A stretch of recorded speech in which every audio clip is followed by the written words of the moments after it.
श्रद्धयाग्निः समिध्यते श्रद्धया हूयते हविः श्रद्धां भगस्य मूर्धनि वचसा वेदयामसि।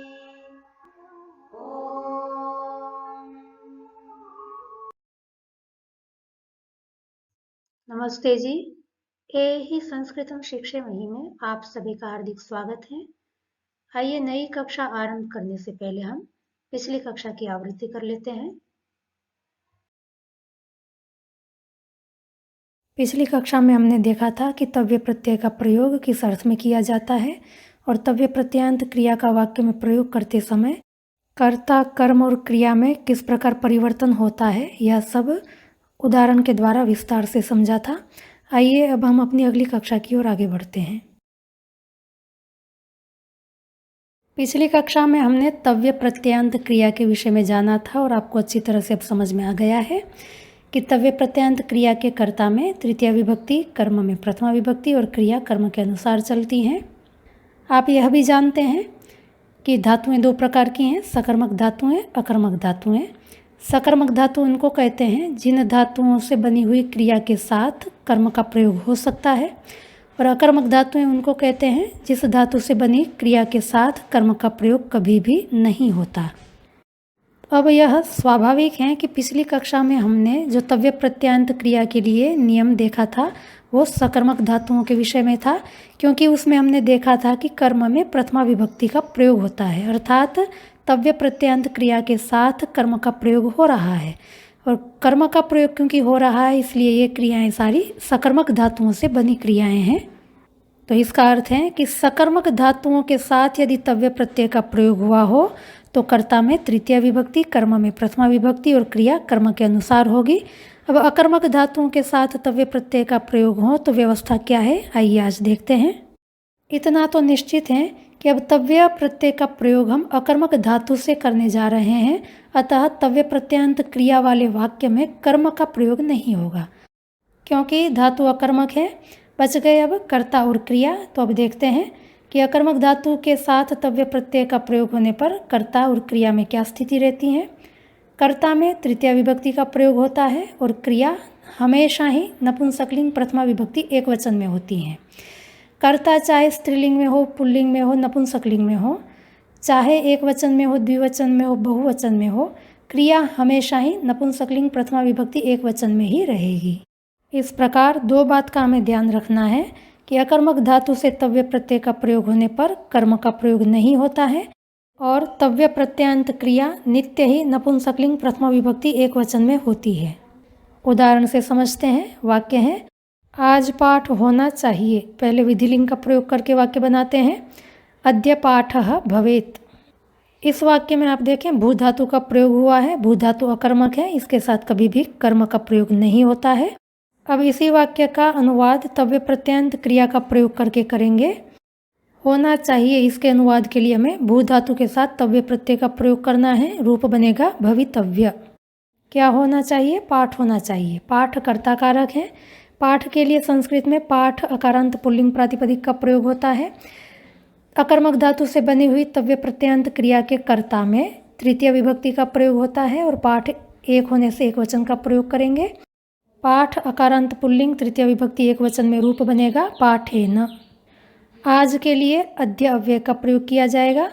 अकर्मक धातु से बनी तव्य प्रत्ययांत क्रिया के लिए नियम है कि उसमें नपुंसकलिंग प्रथमा विभक्ति एक वचन का ही प्रयोग होता है। तो हमें यहाँ पर होना चाहिए इसका अनुवाद करने के लिए भवितव्य इस तव्य प्रत्ययांत क्रिया में भी नपुंसकलिंग प्रथमा विभक्ति एक वचन का प्रयोग करना है। होना चाहिए इसका अनुवाद होगा भवितव्यम। कुल मिलाकर वाक्य का अनुवाद हुआ अद्य पाठेन भवितव्यम। यह बात अब आपको अच्छी तरह से समझ में आ गई होगी कि अकर्मक धातु से बनी हुई तव्य प्रत्ययांत क्रिया के कर्ता में तृतीया विभक्ति और क्रिया हमेशा ही नपुंसकलिंग प्रथमा विभक्ति एक वचन में ही रहेगी। आगे और उदाहरण देखते हैं। बहुत गर्मी लग रही है, बारिश होनी चाहिए। पहले प्रथम वाक्य का अनुवाद करेंगे। इस वाक्य में लगने का मतलब है कि गर्मी से हमको बाधा हो रही है, अतः इसका अनुवाद करने के लिए हमें आत्मनेपदी बाध धातु का प्रयोग करना है। क्या लग रही है? गर्मी लग रही है। तो गर्मी जो है वो कर्ता है।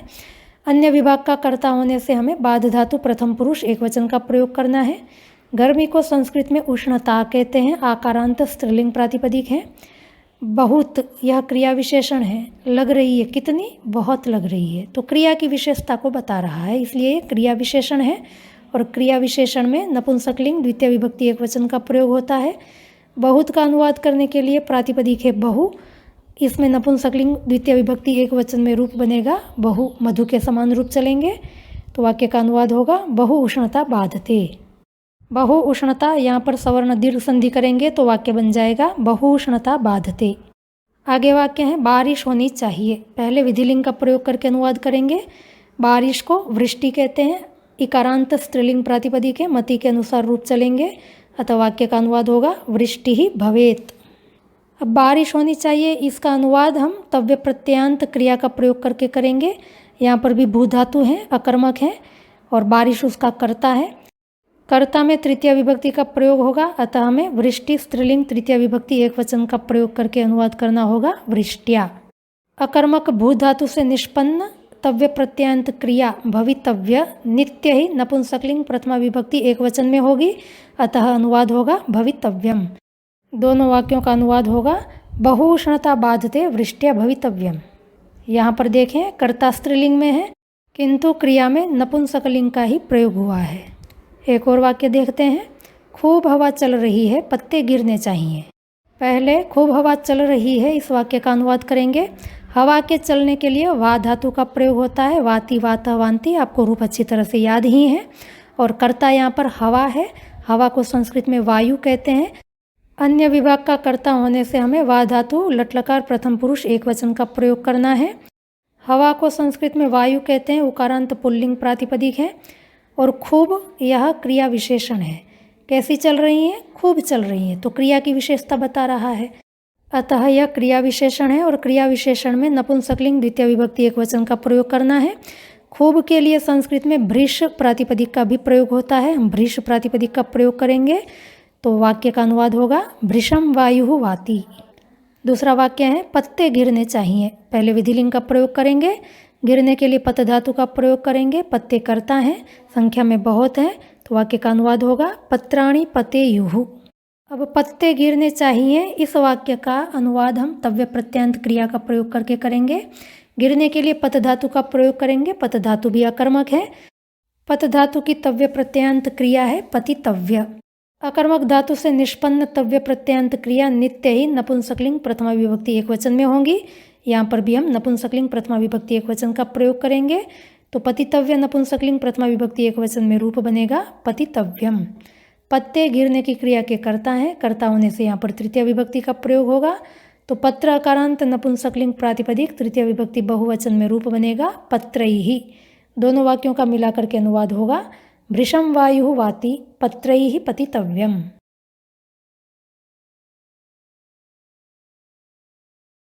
अभी तक जितने हमने वाक्य देखे और पिछली कक्षा में भी जो वाक्य देखे थे, सर्वत्र ही हमने चाहिए अर्थ के अनुवाद के लिए विधिलिंग का भी प्रयोग किया और तव्य प्रत्यय क्रिया का भी प्रयोग किया। तो आप लोगों में से कईयों के मन में प्रश्न उठा भी होगा कि क्या चाहिए इसका अनुवाद करने के लिए जहाँ हम विधिलिंग का प्रयोग करते हैं वहाँ तव्य प्रत्यय का प्रयोग कर सकते हैं, अथवा जहाँ तव्य प्रत्यय का प्रयोग करते हैं वहाँ विधिलिंग का प्रयोग कर सकते हैं? तो जवाब है बिल्कुल नहीं कर सकते हैं। विधिलिंग का और तव्य प्रत्यय का दोनों का कार्यक्षेत्र अलग अलग है। चाहिए इसका अनुवाद करने के लिए जब हम विधिलिंग का प्रयोग करते हैं तब तव्य प्रत्यय का प्रयोग नहीं कर सकते हैं, और जहाँ चाहिए का अनुवाद करने के लिए तव्य प्रत्यय का प्रयोग किया जाता है वहाँ पर विधिलिंग का प्रयोग हम नहीं कर सकते हैं। तो अब ये कैसे पता चले कब विधिलिंग का प्रयोग करना है और कब तव्य प्रत्यय का प्रयोग करना है? इसको समझने के लिए पहले हमें संस्कृत का एक छोटा महत्वपूर्ण सिद्धांत समझना होगा।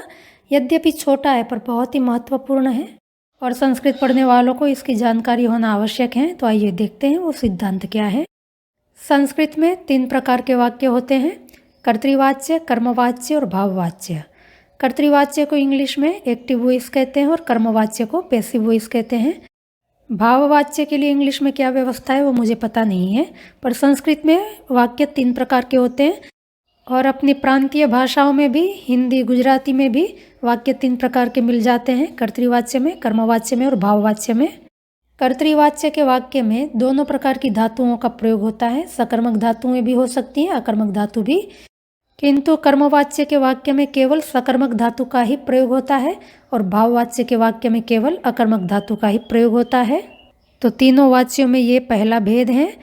दूसरा भेद और पहचान भी कि कर्तृवाच्य का वाक्य होगा तो कर्ता में हमेशा प्रथमा ही होगी, कर्मवाच्य का वाक्य होगा तो कर्म में हमेशा प्रथमा होगी, और भाववाच्य का वाक्य होगा तो क्रिया नपुंसकलिंग प्रथमा विभक्ति एक वचन में ही होगी। अब तक जितनी संस्कृत का आपको बताई गई है, पढ़ाई गई है, तदनुसार अभी भाववाच्य की व्यवस्था को हम देखेंगे। इसके अतिरिक्त भी हैं पर उसकी अभी आपको आवश्यकता नहीं है। अभी जितना आपने सीखा है तदनुसार आपके लिए कर्तृवाच्य का मतलब है कि कर्ता में प्रथमा, कर्मवाच्य का मतलब है कि कर्म में प्रथमा, और भाववाच्य का मतलब है कि क्रिया नित्य ही नपुंसकलिंग प्रथमा विभक्ति एक वचन में होनी चाहिए। अर्थात किसी भी वाक्य में यदि आपको कर्ता में प्रथमा विभक्ति मिल जाए तो समझ लीजिए वो वाक्य कर्तृवाच्य में है।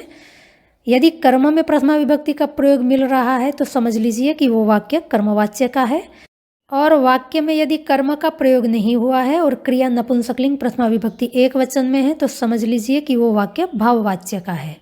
यह मुख्य पहचान है कर्तृवाच्य, कर्मवाच्य और भाववाच्य की। इसके अतिरिक्त कर्तृवाच्य में कर्म में द्वितीय विभक्ति होती है और क्रिया कर्ता के अनुसार होती है।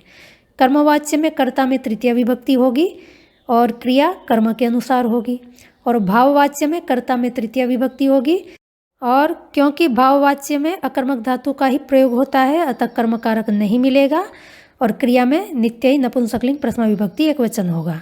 जैसे उदाहरण के रूप में हम देख सकते हैं, अब तक जितनी हमने क्रियाएं देखी हैं, पठति, हसति, खादति, गच्छति, नयति, सहते, लभते, कंपते, वदते, क्षमते इत्यादि, इन क्रियाओं का प्रयोग जिन वाक्यों में किया गया है वो सारे के सारे वाक्य कर्तृवाच्य में है।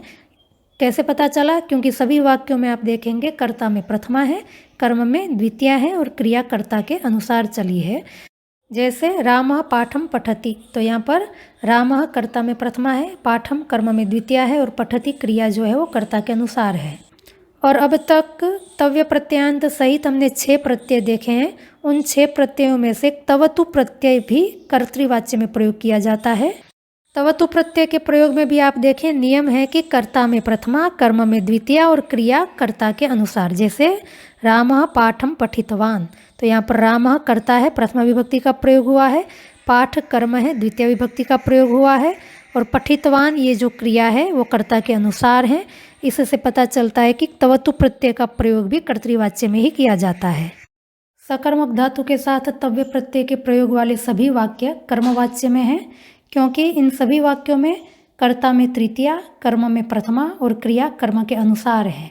जैसे रामेण पाठः पठितव्यः, तो यहाँ पर राम कर्ता में तृतीय विभक्ति है, पाठ कर्म में प्रथमा विभक्ति है, और पठितव्य यह तव्य प्रत्ययान्त क्रिया कर्म के अनुसार है।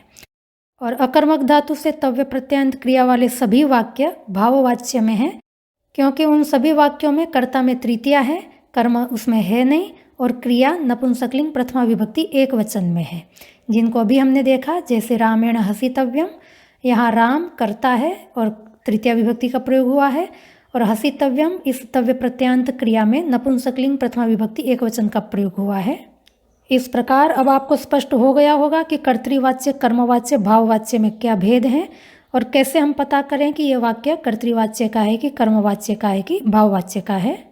एक प्रश्न आपको यहाँ पर उठ सकता है कि हमने तुमुन, त्वा, ल्यप, ल्युट प्रत्यय भी तो देखे हैं। उन प्रत्ययों का प्रयोग जिन वाक्यों में हुआ है वो वाक्य किन वाच्यों वाले माने जाएंगे? तो यहाँ पर एक बात ध्यान देने योग्य है कि वाक्य का प्रकार, कि वाक्य कर्तृवाच्य में है, कर्मवाच्य में है कि भाववाच्य में है, इसका निर्धारण वाक्य की मुख्य क्रिया से होता है। वाक्य की मुख्य क्रिया का कर्ता यदि प्रथमा विभक्ति से युक्त है तो वह कर्तृवाच्य का वाक्य माना जाएगा। वाक्य की मुख्य क्रिया का कर्म यदि प्रथमा विभक्ति वाला है तो वह कर्मवाच्य का माना जाएगा, और वाक्य की मुख्य क्रिया यदि नपुंसकलिंग प्रथमा विभक्ति एक वचन में है तो वह वाक्य भाववाच्य का माना जाएगा। तुमुन, त्वा, ल्यप, ल्युट प्रत्यय का प्रयोग करके बनाई जाने वाली क्रियाएं कभी भी मुख्य क्रिया के रूप में प्रयोग नहीं की जाती, इसलिए इन प्रत्ययों का प्रयोग करके बनाई गई क्रियाओं से वाक्य का कोई संबंध नहीं होता है। इन प्रत्ययों से निष्पन्न क्रियाएं हमेशा अवान्तर वाक्य के रूप में ही प्रयोग की जाती हैं। जैसे तुमुन प्रत्यय का उदाहरण देखें, रामः रोटिकां खादितुं गृहं गच्छति। इस वाक्य में मुख्य क्रिया है गच्छति। खादितुम यह तुमुन प्रत्यांत क्रिया गौण क्रिया है, मुख्य क्रिया नहीं है। और रोटिकां खादितुम अपने आप में एक वाक्य है, पर यह स्वतंत्र वाक्य नहीं है। रामः रोटिकां खादितुम गृहं गच्छति इस संपूर्ण वाक्य का एक अंश है। इसलिए खादितुम यह मुख्य क्रिया न होने से इसका संबंध किसी वाच्य से नहीं है। मुख्य क्रिया गच्छति है और यह कर्तृवाच्य में है, क्योंकि इसके कर्ता राम में प्रथमा विभक्ति का प्रयोग हुआ है और कर्म में द्वितीय विभक्ति का प्रयोग हुआ है और क्रिया कर्ता के अनुसार है। इसी तरह त्वा प्रत्यांत क्रिया के लिए भी हम देख सकते हैं। उदाहरण है रामः रोटिकां खादित्वा विद्यालयं गच्छति। तो यहाँ पर भी मुख्य क्रिया गच्छति है। खादित्वा त्वा प्रत्यांत क्रिया गौण क्रिया है और रोटिकां खादित्वा यह आवांतर वाक्य है। मुख्य वाक्य है रामः रोटिकां खादित्वा विद्यालयं गच्छति और यह वाक्य कर्तृवाच्य का है। रोटिकां खादित्वा यह आवांतर वाक्य किसी भी वाच्य में नहीं माना जाता है। ऐसे ही ल्यप प्रत्यांत क्रिया को भी देख सकते हैं। रामः गृहम् आगत्य रोटिकां खादति। तो यहाँ पर भी मुख्य क्रिया खादति है। आगत्य ल्यप प्रत्यांत क्रिया गौण क्रिया है, अतः इसका किसी वाच्य से संबंध नहीं है। खादति यह क्रिया कर्तृवाच्य की क्रिया है, क्योंकि इसके कर्ता में प्रथमा है और कर्म में द्वितीय है। ऐसे ही ल्युट प्रत्यांत का भी उदाहरण देख सकते हैं। रामेण पुस्तकस्य पठनम मह्यम रोचते। तो यह मुख्य क्रिया रोचते हैं। पठनम या ल्युट प्रत्यांत क्रिया है वो आवांतर क्रिया है, तो उसका जो वाक्य है रामेण पुस्तकस्य पठनम यह आवांतर वाक्य है। मुख्य वाक्य है रामेण पुस्तकस्य पठनम मह्यम रोचते, उसका एक अंश है। अतः ल्युट प्रत्यांत क्रिया भी स्वतंत्र क्रिया न होने से इसका भी किसी वाच्य के साथ संबंध नहीं है। रोचते यह क्रिया कर्तृवाच्य की है, क्योंकि इसका कर्ता पठन में प्रथमा विभक्ति का प्रयोग हुआ है और क्योंकि रुच धातु अकर्मक होती है इसमें कर्मकारक का प्रयोग नहीं होता है। तो इस प्रकार तुमुन त्वा ल्यप ल्युट ये स्वतंत्र क्रियाएं नहीं है, इसलिए इनका कर्तृकर्म भाववाच्य से सीधा संबंध नहीं होता है। किंतु तवतु प्रत्यांत क्रिया मुख्य क्रिया के रूप में प्रयोग की जाती है, जैसे रामः पुस्तकम पठितवान। तो यहाँ पर पठितवान यह मुख्य क्रिया है, उसके कर्ता में प्रथमा है और कर्म में द्वितीय है, इसलिए तवतु प्रत्यांत क्रिया वाले वाक्य कर्तृवाच्य के वाक्य माने जाते हैं। अब यह आपको अच्छी तरह से समझ में आ गया है कि मुख्य क्रिया को देख करके हम कर्तृवाच्य, कर्मवाच्य और भाववाच्य का निर्णय कैसे करें। यदि पठति आदि क्रियाओं का प्रयोग हुआ है अथवा तवतु प्रत्यांत क्रिया का प्रयोग हुआ है तो समझ लीजिए कि वो वाक्य कर्तृवाच्य में है, और यदि सकर्मक धातु के साथ तव्य प्रत्यांत क्रिया का प्रयोग हुआ है तो वो वाक्य कर्मवाच्य में होगा, और अकर्मक धातु के साथ तव्य प्रत्यांत क्रिया का प्रयोग हुआ है तो वह वाक्य भाववाच्य में होगा। और कर्तृकर्म भाववाच्य का निर्धारण करने का दूसरा तरीका है कि यदि कर्ता में प्रथमा है तो वाक्य कर्तृवाच्य का होगा, कर्म में यदि प्रथमा है तो वाक्य कर्मवाच्य का होगा, और क्रिया नपुंसकलिंग प्रथमा विभक्ति एकवचन की है तो वाक्य भाववाच्य में होगा। अब प्रश्न है कि हमें ये कैसे पता चले कि कब किस वाच्य का प्रयोग करना है। तो इसको समझना भी सरल है। यदि हम वाक्य में कर्ता को हाईलाइट करना चाहते हैं, अर्थात कर्ता की प्रधानता बताना चाहते हैं, तो हमें कर्तृवाच्य का प्रयोग करना है। यदि हम कर्म की प्रधानता बताना चाहते हैं तो हमें कर्मवाच्य का प्रयोग करना है, और यदि क्रिया की प्रधानता बताना चाहते हैं तो हमें भाववाच्य का प्रयोग करना होगा। आइए इस बात को उदाहरण से समझते हैं। इसको समझते हुए हमें ये भी पता चल जाएगा कि कब हमें विधिलिंग का प्रयोग करना है और कब हमें तव्य प्रत्यय का प्रयोग करना है। वाक्य है राम को वेद पढ़ना चाहिए। इसका हम विधिलिंग में अनुवाद करेंगे रामः वेदम पठेत। अब यहाँ पर आप देखें कर्ता में प्रथमा है, कर्म में द्वितीय है, अर्थात ये वाक्य कर्तृवाच्य का है, और कर्तृवाच्य का वाक्य कर्ता को हाईलाइट करने के लिए, कर्ता की प्रधानता बताने के लिए किया जाता है। प्रश्न उठा कि वेद कौन पढ़े, तो जवाब आया राम पढ़े। तो यहाँ पर हम राम पर जोर देना चाह रहे हैं, राम को हाईलाइट करना चाह रहे हैं, अर्थात कर्ता को प्रधानता से बताना चाह रहे हैं, अतः हमें कर्तृवाच्य का प्रयोग करना होगा। इसका मतलब हुआ हमें विधिलिंग का प्रयोग करना है, क्योंकि विधिलिंग में कर्ता में प्रथमा विभक्ति का प्रयोग होता है। और यदि प्रश्न ऐसा उठे कि राम को क्या पढ़ना चाहिए और जवाब आए कि वेद पढ़ना चाहिए, तो अब यहाँ पर हमारा फोकस कर्म पे है, वेद पे है।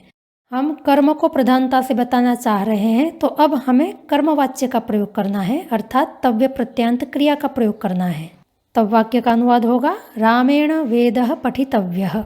इसका मतलब हुआ कि राम को और कुछ नहीं पढ़ना है, वेद पढ़ने हैं। यद्यपि हिंदी में वाक्य तो दोनों ही वाच्य में एक समान लिखा हुआ है, राम को वेद पढ़ना चाहिए, पर बोलते समय हमारा लहजा जो है वो बदल जाता है। जब हम कर्तृवाच्य में वाक्य बोलते हैं तब कहेंगे कि राम को वेद पढ़ना चाहिए, और जब कर्मवाच्य में इस वाक्य को बोलेंगे तब कहेंगे राम को वेद पढ़ना चाहिए। पर संस्कृत में आप देखें कि वाक्य की संरचना ही हमें बता देती है कि वाक्य कर्तृवाच्य में है कि कर्मवाच्य में है।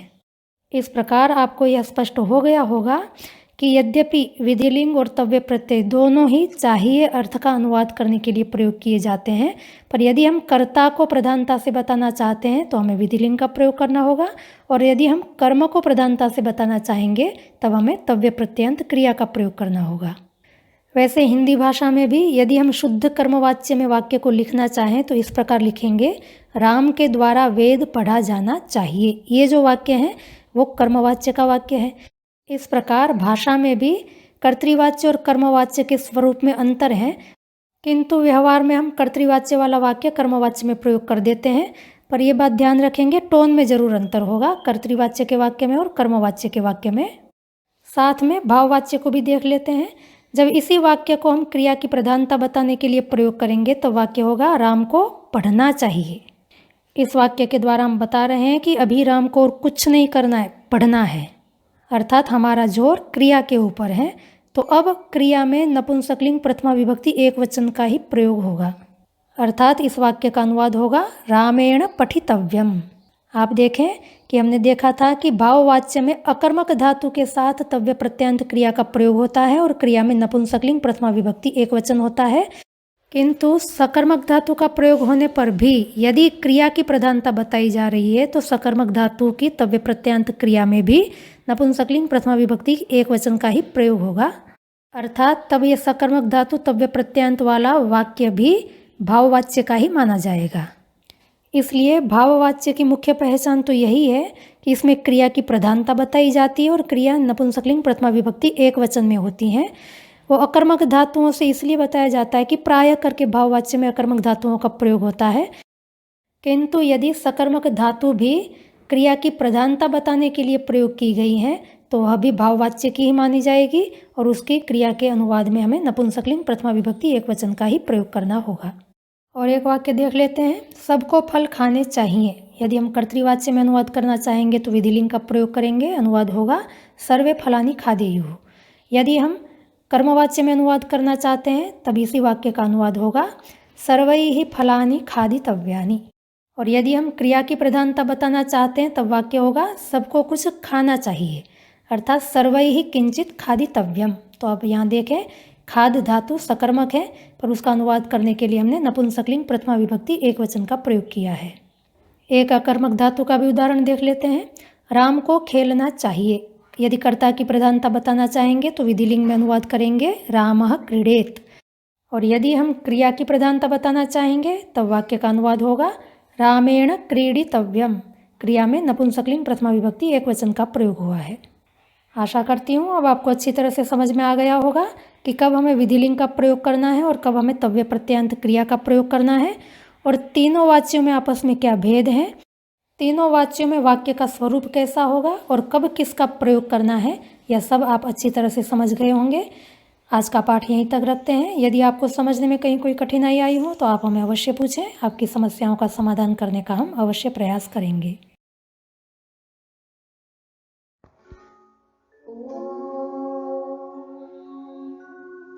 श्रद्धां प्रातर्हवामहे श्रद्धां मध्यं दिनं परि श्रद्धां सूर्यस्य निमृचे श्रद्धे श्रद्धापये हनः।